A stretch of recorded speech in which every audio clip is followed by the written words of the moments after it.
Hey, I don't know how I really want to start this. I'm like a big fan of Pokemon. I watched Wolfey's videos for I don't know 6, 7 years, maybe 10. I don't know. It's been a long time. Um, I really like Pokemon, but I never thought about going into competitive Pokemon. Um, just because of the status conditions were just unreasonable. So I just thought I won't bother.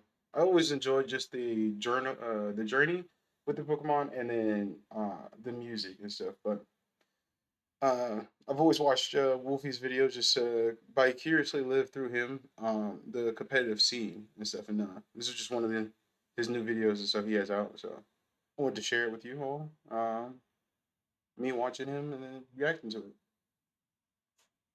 When we say legendary Pokemon, we typically just mean whatever creature Game Freak has shoved into that category by saying, this one's extra rare. You're only going to see it on like 60% of competitive teams. But there are some Pokemon who live up to the mantle in literal terms. Tales whisper of a Pokemon responsible for the very architecture of the planet, a Pokemon who hoisted our continent to their resting places, an unrivaled craftsman who massaged Let me see if I can lower the.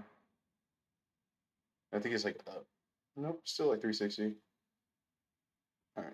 life into Right. creations forged from the world's elemental materials, and the owner of the most heavenly voice to ever grace our ears. This is the story of a legend. This is the story of Regigigas, and this is the story.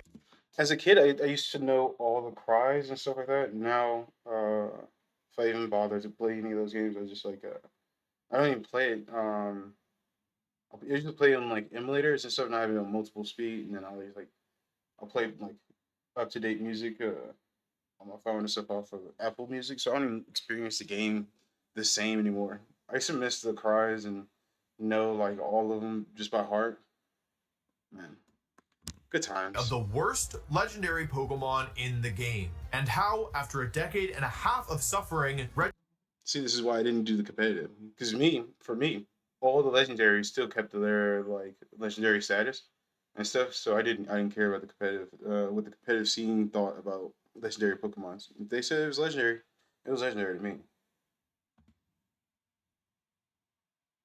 Regigigas broke free of its shackles and became not only good, but great. But I'm getting ahead of myself. Because in order to understand how this happened, we need to first take a look at Regigigas and just what has been holding it back. Fans of Regigigas' creations fought through arcane riddles just to see the faces of its children. Seriously, how is a kid without internet or a guidebook supposed to understand that Grail was the key to getting 3 legendary Pokemon in Ruby, Sapphire, and Emerald? Regigigas presents a different riddle. How is it possible that a Pokemon with stats as good as these is considered absolutely unusable? The answer, as I'm sure most of you already know, is its ability. Regigigas is saddled with one of the absolute worst abilities in the entire franchise. Slow start. The way it works is that when Regigigas hits the field, both of its attack and speed stats are halved for 5 turns. For my fellow nerds out there, you know that I'm talking not about the base stat, but about the actual stat. Don't worry if you don't know what this means. Basically what you need to know is that because of the way that Pokemon calculates stats, this drops the Pokemon with continental shifting strength to a level lower than most Route 1 rats. This isn't even hyperbole, like I'm actually not exaggerating. With Slow Start active, Regigigas' base attack stat is functionally 54, which places it lower than Rattata, Eevee, and Pikachu. That's not to mention its speed stat, which craters into the ground. It does get to keep its bulk, but for the first 5 turns that Regigigas is on the field, it's basically a glorified punching bag like Wobbuffet. Honestly, maybe Wynaut is a better comparison. To add insult to injury, Regigigas was unable to learn the move Protect until Generation 8, 4 generations after it released. This meant that there was no real way to stall out your slow start turns without being vulnerable. You simply had to sit in the field and take hits until Regigigas finally got its act together. Have you ever seen those videos where like world champion athletes race people and they give them like a huge head start and then they still win? Like I think there's one with Michael Phelps letting Shaq get a huge lead and still just leaving him in the dust. I've always thought those videos were pretty cool to kind of get a sense of how much better these athletes are than like your average person, or I mean not that Shaq's an average person, but whatever. But imagine someone saying that you can take the head start and then they're just like sitting there like smugly biding their time thinking, yeah, of course I'm gonna win. And then when they hop in the pool, they just immediately drown. That's Regigigas. For whatever reason, Game Freak just decided that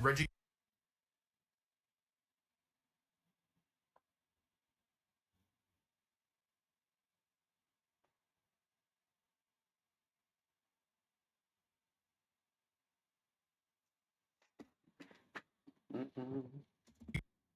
Regigigas' identity would be totally wasted potential, to the point that in Legends Arceus, a game without abilities, they specially programmed in an effect exclusive to Regigigas to ensure that when you encounter it, it is still a total pushover. Okay, you get the message, right? Regigigas was clearly designed intentionally to be bad, and actually I think that that's okay. I talked about this in another video about why Game Freak making some Pokemon bad on purpose is actually a good thing for the franchise overall, and in that video, I put Regigigas in the archetype of the Achillean hero. Massively powerful in theory, but they have one huge drawback. Regigigas gets to be simultaneously overpowered and totally weak, which is a neat bit of texture in a massive world that makes it memorable despite its missing tournament results. Now, as long as we're talking about Regigigas, I do feel like I should tell you that in my second year competing, I actually used Regigigas to place second at a regional championships. It was one of the largest tournaments at the time. But I did do this by ignoring its offensive stats completely and using Thunder Wave, Confuse Ray, and Rock Slide to effectively rage bait my opponents. In all other cases, the fact remains. Legendary figures are consigned to specific fates. And in this case, Regigigas' fate is to be eternally terrible, just a few turns away from greatness, endlessly pushing its boulder up a 5-turn long hill that it'll never reach the summit of. But is fate truly immutable, unchangeable? Regigigas may have an Achilles heel, but that didn't stop Achilles himself from going down in history as a great warrior, right? Is there any way to make Regigigas work despite its awful ability? Well, ever since Regigigas was introduced, players have tried to do just that, experimenting with a myriad of techniques to get rid of slow start, using moves that get rid of abilities, ranging from Gastro Acid to Skill Swap. The most common attempt, though, was via Worry Seed Whimsicott. Worry Seed changes the ability of whatever it hits to the ability Insomnia, which is mostly useful in this case because it overwrites Slow Start. Whimsicott could use its Prankster ability to ensure that this worked most of the time, and then really kick things up a notch with Tailwind.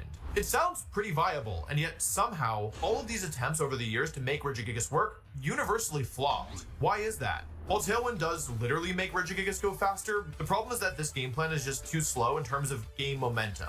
Regigigas starts the battle 5 turns behind. Whimsicott can cut that down a lot, but it can't cut it down entirely. You still need to invest half of a turn to click Worry Seed to let Regigigas do anything. If the opponent had a way to stop Whimsicott from moving, such as Fake Out, you'd end up starting the battle super far behind. Because remember, Regigigas didn't learn Protect. I guess what I'm trying to say is that with this strategy, if anything ended up going wrong, you might just not be able to recover because of how bad Regigigas was with its ability active. So shaving off 4.5 turns wasn't enough. For Regigigas to succeed, players somehow needed to lose 0 turns. They'd need to turn off Regigigas' ability as soon as the battle started. But that shouldn't be possible, right?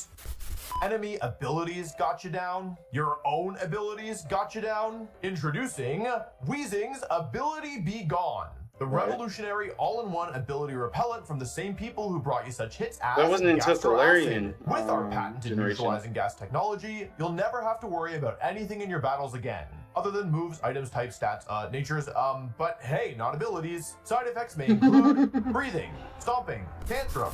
Sorry about that, these unskippable ads are just getting really out of control. Anyway, it's me again, here to ask you to subscribe. You should do it, it helps the channel, and you get to see more videos. But I should tell you that the side effects include breathing, stomping, tantrum. In Sword and Shield, Weezing received a Galarian regional form. While Galarian Weezing, let's be honest, is probably most memorable for the fact that it's got the claim to #1 in the Pokemon wearing clothes category, it also came with a slightly less ostentatious addition: its new signature ability, Neutralizing Gas. In fact, Game Freak took the opportunity of Generation 8 to give both forms of Weezing this ability, a retcon for a classic Pokemon. Neutralizing Gas nullifies almost all other abilities on the field whenever Weezing is present, and it activates immediately. That's right, almost all abilities, including Slow Start. You're probably seeing how this is going to come together, right? At long last, Regigigas, who had previously been running the race 5 steps behind everything else, finally gets to start on even footing. But the instantaneous effects of Neutralizing Gas weren't the only plus. Weezing doesn't just let Regigigas take off at the starting gun, it stops a lot of other things from slowing it down along the way. I focused most of this video so far on Slow Start because that was like the biggest issue, right? But the truth of the matter is that Regigigas had a few other metaphorical hurdles that it still had to leap. As a pretty linear physical attacker, it absolutely hates dealing with Intimidate, which lowers its physical attack stat. But with our brand new Neutralizing Gas, that's not actually a problem anymore. anymore. You also should consider that by the time Sword and Shield came out, the list of Pokemon who rely on their abilities to be broken runs actually quite long. Threats like Weather Setters, Prankster Pokemon, and of course the dreaded Incineroar, all of these Pokemon lose access to some of their biggest strengths in the mere presence of Weezing. And the advantage here is that as the player running Weezing and Regigigas, you could build your team in a way that wasn't as reliant on abilities, while the other players found themselves finally experiencing what Regigigas knew firsthand for years, the pain of starting the battle a step behind. Meanwhile, Weezing actually got to, make a move on the first turn instead of just being on worry seed duty. And that's part of the reason why, for a few months during Sword and Shield, everyone had Gigas on the brain, because it became not just this niche composition, but a top threat in the competitive metagame. But I haven't given you the whole picture yet. For you see, there was still one more big factor that let Regigigas have its day in the sun. Literally. Regigigas is one of those Pokemon who, despite being separated by 4 generations, seems to have been designed specifically for a generational gimmick from far past its release date. In this case, it has to tip its massive head to Galar once more, who gave it both some British pollution tactics for its partner and the boon of Dynamax. Before Dynamax, Regigigas' massive bulk was a mere method of prolonging its torture, and the futile hope that you would somehow survive for 5 turns. But with both neutralizing gas and Dynamax, Regigigas became a behemoth foe, near impossible to take out in one turn, and capable of dropping enemies in one single attack. Dynamax doubled a Pokemon's HP, and when you consider that Regigigas actually has incredible natural defense stats, you can probably start to see that Regigigas might be sticking around for more than 5 turns, even though it doesn't have to with Weezing around. All this bulk also made Regigigas a very good user of Life Orb, which was the best offensive option for most Dynamax attackers. This is because of the weird interaction it has with the mechanic. Dynamax gives all your moves a power boost, and Life Orb also gives them a separate power boost, and when you combine these two factors, you get powerful multiplicative scaling. This is actually the most scaling you can get out of your item because the Choice Band and Choice Specs item, which are normally the ones that give you the most power, don't work when your Pokemon is Dynamaxed. It's not just the power boost though, because for some reason, when you are Dynamaxed, the recoil damage you take from Life Orb is halved. It deals only 5% of your total HP as opposed to its usual 10% cost. Now there is a downside here, which is that if you build your Regigigas specifically to be used inside of Dynamax, then it's going to be hogging your Dynamax most of the time. However, that's not so much of a problem because it's a really good Dynamax Pokemon, one of the best in the game actually. And there actually was an upside to planning on Dynamaxing Regigigas every time you brought it. You could choose to use specific moves on Regigigas because you knew that you'd be spending most of your time in big mode. Specifically, Regigigas was free to run Giga Impact as its normal move of choice. This move is almost never used in normal circumstances because out of Dynamax it causes you to waste your next turn and also it can miss, but when you were Dynamax it turns into Max Strike,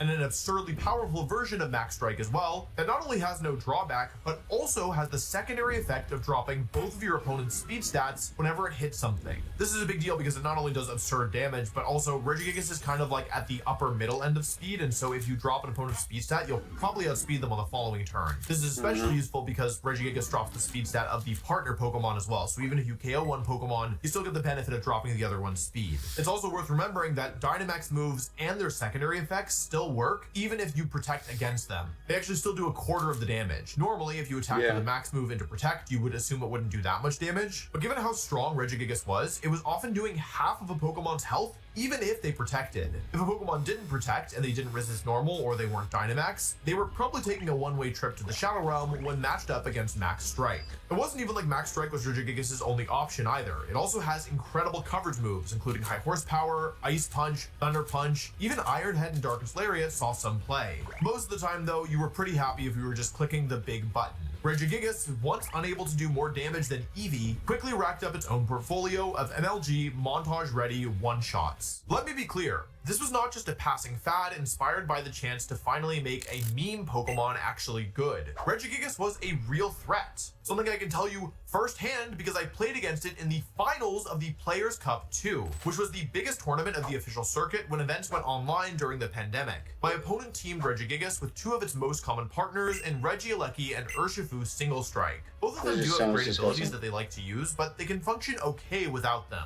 You didn't have to ignore abilities completely when building a team with Regigigas, because realistically, these Pokemon were only coming in once Regigigas, Weezing, or both of them were off the field. Regieleki and Urshifu were more than capable of cleaning up games on their own, especially after Regigigas got to work. And Urshifu in particular was quite nice because it could remove those pesky ghost types early on alongside Regieleki, basically opening the door for a Regigigas sweep. Choice Band Single Strike Urshifu also loved the speed control provided by Max Strike, because if Weezing went down and the opponent's speed was dropped, it could just come in and click Wicked Blow to tear a hole through the opponent's team before they could reposition once Regigigas or Weezing went down. My opponent also brought Torkoal and Venusaur, with the idea being that you could split the team into 3 distinct pairs, each of them enabling the other for a massive amount of strength. I did end up winning the finals, but I also lost to this team earlier in the tournament, and I think the fact that it made it this far in the first place is a testament to Regigigas' strength. It also, however, showed us Regigigas' weaknesses. Regigigas may have shielded its Achilles, but it had really only transferred that weakness somewhere else. Take a look at this clip from Game 4 of the Grand Finals. Torkoal tries to protect as well Regigigas' high horsepower. Look at how little it does. That is a 4 times super effective move. It did 34 damage. Without Weezing, Regigigas is a laughingstock, and that means that while Weezing could click other moves, it often spent most of its time trying to stay alive, so it could continue enabling the real threat. Despite this, Weezing and Regigigas were mainstays for the second year of Sword and Shield. They top-4'd the next Players' Cup and ran absolutely rampant on the ladder. They were a duo that you had to respect when you were building your team. What was your Regigigas answer? Could you handle it both in the front or in the back? Could you get rid of the Weezing fast enough? If not, could you even survive a Max Strike? And if you did, could you survive the second one after your speed got dropped? These were all real concerns that you had to think about as a result of Regigigas becoming prominent. And of course, the Regigigas teams weren't staying static either. They also evolved. Oftentimes, players would pressure you into using specific counterplay to try and deal with the massive threat that was a Dynamax Regigigas with no ability, and then they would catch you off guard by going with a totally different mode that required very different counterplay, like Torkoal and Venusaur. The fact that Regigigas only required Weezing to be strong and not much more meant that teams using it could be flexible with the other 4 Pokemon, making them even more difficult to predict. But unfortunately, Slow Start was not Gigas' only exposed Achilles. Once again, its greatest vulnerability was the very thing that granted its strength. If Regigigas without Weezing was a laughingstock, then Regigigas without Dynamax was a not-so-funny joke. Yes, it could function, but it needed the extra bulk and the extra power from Max Strike to really be a threat. There's 2 pieces of evidence that I want to talk about to support this. First was Sword and Shield Series 10, which banned Dynamax, and subsequently saw Regigigas drop off the face of the very earth that it helped construct. This is the thing. Dynamax was so good for Regigigas that without it, it felt terrible by comparison. Even though compared to using it with Slow Start, it then felt amazing. Dynamax had given players a taste of what Regigigas could be, and they weren't willing to settle for less after trying it. The other piece of evidence? Well, that would be the last 2 years of Scarlet and Violet. Regigigas and Weezing have been legal for a huge portion of the last 2 years. But if you told me that they were still hiding in the basement of Snowpoint Temple, I'd have no choice but to believe you because I haven't seen any Regigigas. It is worth noting that the duo did manage to make Day 2 at a pretty big online tournament last year, but also at the same time, the fact that this was news in the first place is kind of proof that Regigigas is back to its old ways. Actually, it may be worse than ever. For years, Regigigas suffered intentional humiliation at the hands of its creators, but maybe I'm gonna pause it a little bit, just let it load. that was just it living out Slow Start on a massive scale. With Weezing and Dynamax, it finally got its act together and had a chance to live up to its potential, only to have it all ripped away. The only thing worse than never having reached the stars in the first place is having them within the grasp of your big, weird, golem hands, only to see them slip away again. Scarlet and Violet's removal of Dynamax condemns Regigigas to more slumber, but with an added pain. The pain of hope, experienced for one fleeting, glorious moment. The pain of knowing that you have the potential you can't access. And the pain of Game Freak's newest, and I would say largest, insult to Regigigas yet. They took Slow Start and they gave it to freaking Varoom. So Regigigas isn't even special anymore. Slow Start isn't even a signature ability. It's not even Varoom's only ability. It doesn't even have to use it. You'd never use this by choice. The humiliations never end. For now, Regigigas is consigned to slumber again. It's possible it'll sleep forever, but personally, I still have hope, and maybe a little faith. Maybe we're just on turn 1 out of 5. If you enjoyed this video, you might like this other one I made, talking about how Rayquaza followed a very similar arc to Regigigas. Go check it out. So that was good. Like I said, I didn't do the whole competitive scene. That's just like one very small aspect of the competitive scene that I was like, Nah, no, thank you. No, thank you. Man, the fact that I can complain about it forever, but like the fact that you can just be put to sleep forever, be frozen. You're a fire type, and you can be frozen. I have overheat. I'm still frozen. The paralysis and stuff. It's so much of the status conditions I just wasn't for, and it kind of like made me irritated of the actual experience of playing the game and then like experiencing the journey and the music and stuff like that. So I just stayed away from it. I just enjoyed the journey and stuff like that. I was just always over level. I was like, screw it. Like on even terms and stuff, you're gonna defeat me. I'm not even gonna try. And I don't really want to admit that I'm picking the wrong Pokemon for this tournament or this gym leader and stuff. I go against Misty with fire types. I don't care. I don't care. I just over level so that way I can win and continue with my fire types. Um, I usually just like having fire types, dragons, and I just now started liking um, the dark types. Well, I mean, because of the Nuzlocke and stuff I do, I would. Well, it's not really a Nuzlocke, but a Nuzlocke customized and stuff. I appreciate all the Pokemon now, but like if I get too many fire types and dragons and stuff, I won't even. I'm just gonna have a whole team of just fire types and then a whole team of fire and dragons, and then uh, I'll do like a dark type team, and then like those are the only teams that I'll take like serious. Everyone else, I'll still get up to like 100. I don't care. But I don't take them as seriously and stuff. But yeah, just another one of his videos, Wolfie's videos. Yeah, I like Wolfie.